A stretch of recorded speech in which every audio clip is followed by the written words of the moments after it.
My hope in this video is to give you a sort of game that you can play to help you improve upon your inversions, whether that be in a performance setting, as a composer, or a producer. I will go over all the basics of inversions. We'll talk about what they are, how to apply them, etc., leading up towards the different levels of this game that you can play. So if you already have quite a bit of experience, feel free to breeze through this video quite a bit and make sure that you're watching for the timestamps to help you out. So first of all, what is an inversion? An inversion is simply reordering the notes of a chord. Let's say I have a C major chord, C, E, and G. If I was to then take this C from the bottom and put it up one octave, eliminating it from the bottom, I now have something called C first inversion. If I do this again where the E is brought up one octave, I now have C second inversion. And if I do this one final time up the octave, I get another C root position chord. Now the way we are reordering these chords is by taking the bottom note up an octave or the top note down an octave, but the way we name them is always root position. As we move up one position higher, we call it first inversion, and then another position higher is second inversion. Any chord can be inverted, to be clear. It could be a 4-note chord, a 5-note chord, but for the sake of this class, we're just going to be doing 3-note major and minor chords only. You can extend this exercise or game into much more elaborate chords in the future, but I want to be able to condense everything in a class that makes sense so that you sort of have a bit of a runway to take this exercise to the next level yourself. So naming these inversions doesn't change if they're major or minor. Root position, first inversion, second inversion works for minor chords, or root position, first inversion, second inversion works for major chords as well too. It's really the bottom note of the chord that dictates the inversion. Like here's a crazy thing, the chord C/E in pop music, this is like a C major with E in the bass. This is technically an inversion. This is a first inversion C chord. Because if you start to think about it, a C major chord is C, G, and E, and I can start to play those in any way that I want on the piano. But watch how it changes the sound when I put a different note on the bottom. So here's the C. Let's try E. It's different, right? It has a bit of a more sort of kingly, uplifting sort of feel. Let's try the G on the bottom. A little bit more suspended, like it's not quite fully grounded. So the inversion is dictated by the bottom note. So if you have a second inversion chord and you play all these notes, C's, E's, and G's up the keyboard, it's still second inversion because this bottom note has not budged. So if you're interested to apply any of this to choirs or big bands or orchestras, then you really have to keep in mind that that bottom note is going to dictate the inversion of the overall arrangement. So if you ever find yourself wondering, how can someone be playing piano and singing at the same time without looking at their hands? Well, it might be that they're very good at judging distances. Like, a stride piano player, this sort of boom-cha, that is very difficult playing. And they're able to do that without looking at their hand. But as a pop player, there's quite a bit of chord movement. So if I'm going from F major to A minor, B flat major to C major, these are small moves. So I might be able to feel this out pretty well while looking at the audience. But when you get into chord progressions that have larger leaps, it's a little bit more visually demanding. Inversions allow you to rearrange the notes so that you don't have to do these large leaps, and instead you can just feel out the chord movement in one little position on the piano. It also has to do with staying in the sweet spot of the piano. I don't want to be playing chords down really low, they're mucky. I don't want to play chords in this area of the piano, that's where the voice is. And if I move much higher, then they start to sound kind of weak. So there's this area kind of within like around an octave below middle C where these chords sound really great. I'm not saying you can't play chords above middle C or below bass C, but I'm just saying this tends to be the sweet spot. Your bassist plays down here, you're playing chords here, your singer and guitarist are maybe playing up a little bit higher, and then up top is a little bit more for ornamentation. So come to think of it, I think the when and the why of using inversions are very interrelated. When do we use inversions? When I don't want to move too much on the piano. Why do I use inversions? Because I don't want to move too much on the piano. When and why would I play them within an arrangement to stay out of the range of other instruments, and also because the chords just sound particularly good in that sweet spot. We could also attach a when and a why to using inversions again within an orchestra or a choir setting. When do I use inversions in an orchestra? When I want to do something a little bit different with the harmony that doesn't necessarily sound grounded and maybe a little bit more colorful. Why do I use inversions within a choir or orchestra? Same reason. We're doing this to get the audience's attention by changing that sound a little bit. And straight up, it also just gives us more options within our harmonic palette so that as a composer, you don't feel too boxed in, but you're still kind of following the traditional rules of Western harmony, but just having more options available. Let's talk a little bit about the fingering for these 3-note inversions and how the thumb plays a special role. So within our hand, you can see the fingers generally move this way and the thumb generally moves out. It can move this way, but that's not its main function. So when we're stretching our inversions, we want to make sure we're applying that stretch to the thumb. If you look at thumb to finger 2, I can stretch a 7th, maybe almost an octave, but any of these fingers beside each other, you can't hit nearly that same stretch. So we're going to be using our thumb to stretch out. Let's take C major as our first example. C major in a basic position, so 5 fingers, 5 notes, you would play fingers 1, 3, 5. Now let's put it in first inversion. I'm going to take the C up 1 octave, so our next shape is E, G, and C, but I don't want to be putting the stretch here on my pinky. I'd rather be putting it between these 2 fingers. So if I put my thumb on E and put the stretch here, now I have 2 and 5 up on these upper notes. If I put 1 on G for my next inversion, second inversion, again, I have a 4 available on this C, but I'd have to stretch my pinky up for the E. So let's put the stretch between the thumb and the index and use 1, 3, and 5, thumb, middle, and pinky. If I go up 1 more inversion, I'm back to root position. So for all major and all minor chords, the right hand plays 1, 3, 5, 1, 2, 5, 1, 3, 5. Or as I say with my students, 3, 2, 3.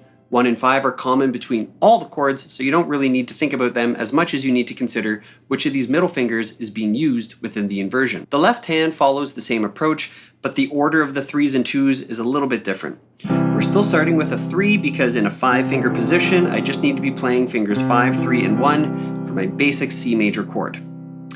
If I move up to first inversion, I have pinky on E, 3 on G, and now this is really convenient. I need to get to the C, and the stretch is automatically already going to happen between the thumb and the index. Next inversion, 5, and then the 2 is already on C, and I'll stretch my thumb up to E. And then I'm back to, from there, root position. So while the right hand was 3, 2, 3 for the middle fingers used, left hand is 3, 3, 2. And if you want to put these hands together, you're thinking 3s, 2 in the right, 2 in the left. Whether that's blocked or broken, there's lots of different ways that you can play these inversions. But in this class, we're just covering the 3-note inversions. So 3s, 2 in the right, 2 in the left.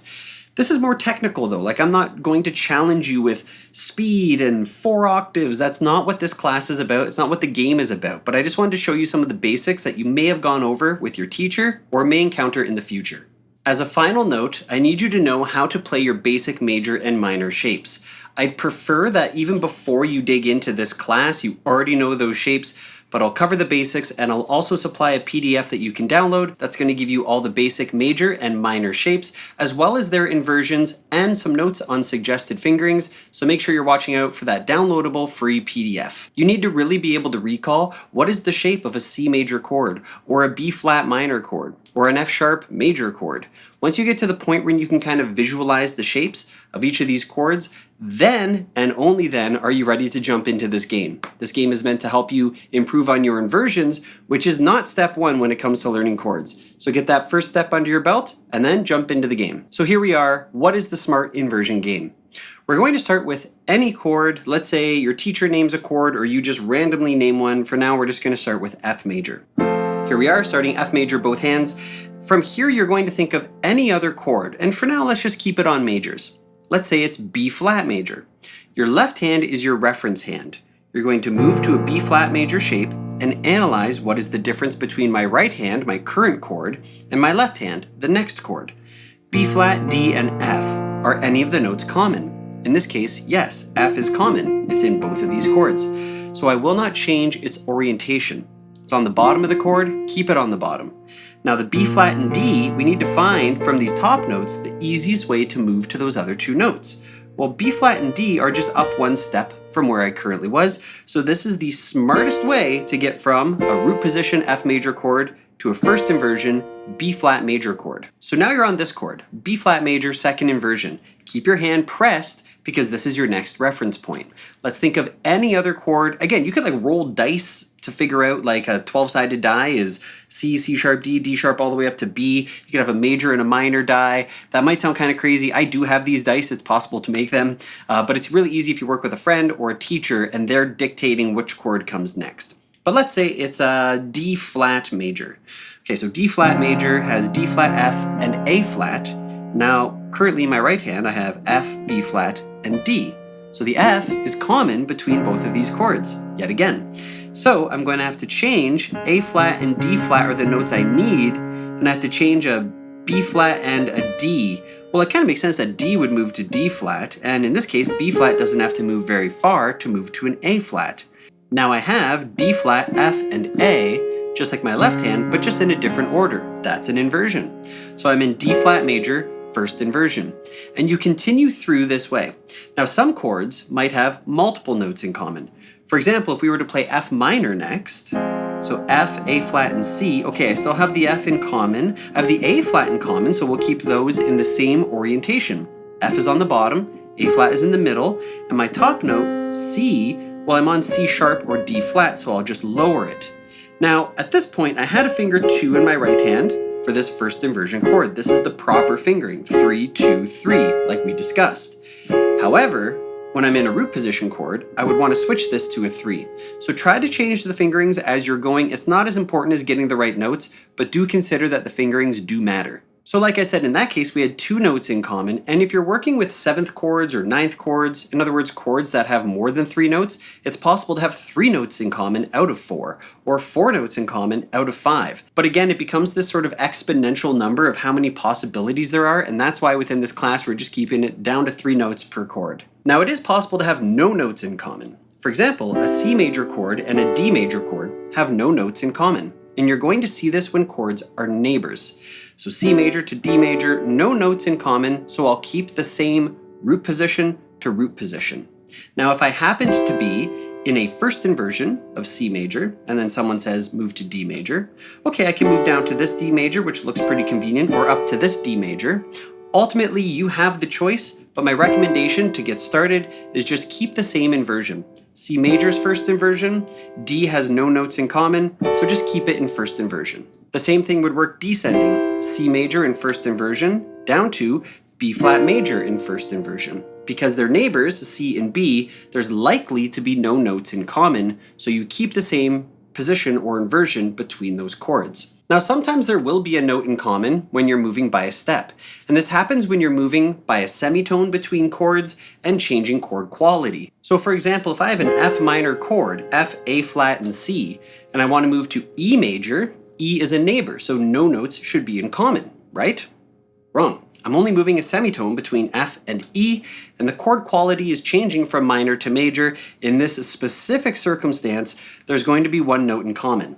And you don't have to memorize that, it's going to come up sometimes, and if you follow the rules of the game, it's all going to work out. So F minor to E major has E, G sharp, and B, and F minor has F, A flat, and C.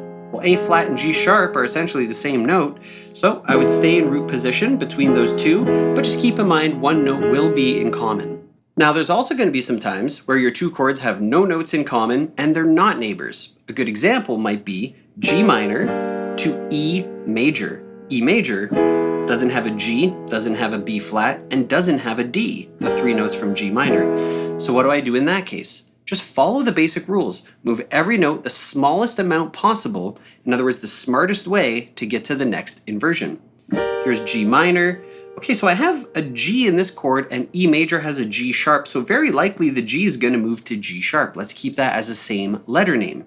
G to G sharp, B flat to B, and D would go up to E. So here I am, E major, first inversion. Again, going through a bit slower, G minor, both hands. My next chord is E major. Let's use our reference hand, E, G sharp, B. Okay, so we have G to G sharp, B flat to B, and D to E. We're getting to those same 3 notes as our left hand. So again, you can start this game with only major chords, and then once you get comfortable with that, do only minor chords, and eventually work your way up to mixing it up. And that brings me to the next level of how to make this game a little bit more difficult. You can continue to play hands together, but I don't want you to use your left hand as a reference hand anymore. So again, let's say we're starting on friendly old C major, and the next chord is G minor.